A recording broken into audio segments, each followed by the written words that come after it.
સાબરકાંઠા જિલ્લાના મુખ્ય મથક હિંમતનગરની ફાર્મસી કોલેજ ખાતે 77માં પ્રજાસત્તાક પર્વની હર્ષોલ્લાસ સાથે ઉજવણી કરવામાં આવી હતી। સામાજિક ન્યાય અને અધિકારિતા તથા શિક્ષણ મંત્રી પ્રદ્યુમનસિંહ વાજાના હસ્તે ધ્વજવંદન કરી પરેડનું નિરીક્ષણ કરવામાં આવ્યું। આ અવસરે વિવિધ ટેબ્લો અને સાંસ્કૃતિક કાર્યક્રમો આકર્ષણનું કેન્દ્ર બન્યા હતા, જેમાં સાબરકાંઠા પોલીસના ટેબ્લો અને ઓપરેશન સિંદૂર કૃતિને પ્રથમ નંબર પ્રાપ્ત થયો હતો। કાર્યક્રમના અંતે જિલ્લાના શ્રેષ્ઠ કામગીરી કરનાર કર્મયોગીઓને સન્માનિત કરવામાં આવ્યા હતા।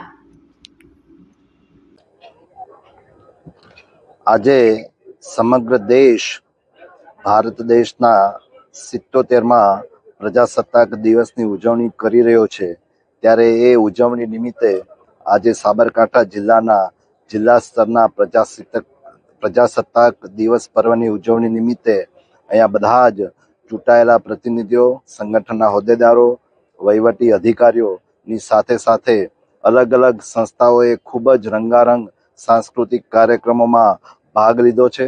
અને આજે આ પર્વની ઉત્સવની નિમિત્તે આજે જે જિલ્લામાં જે લોકોએ યશસ્વી કામગીરી કરી હોય ત્યારે એમને પણ પ્રમાણપત્ર આપી અને સન્માનિત કર્યા। અને જે સ્પર્ધકોએ પોતાની જે કૃતિઓ રજૂ કરી ત્યારે કૃતિઓને પણ ઇનામ આપી અને એને પ્રોત્સાહિત કરી અને બિરદાવ્યા છે। અને જ્યારે દેશના વડાપ્રધાન શ્રી નરેન્દ્રભાઈ મોદી સાહેબ વિકસિત ભારત એટ 2047ના સંકલ્પ સાથે આગળ વધી રહ્યા છે, ત્યારે ગુજરાત પણ વિકસિત ભારતના ગ્રોથ એન્જિન તરીકે એક આગવી પોતાની ભૂમિકા ભજવી રહ્યું છે।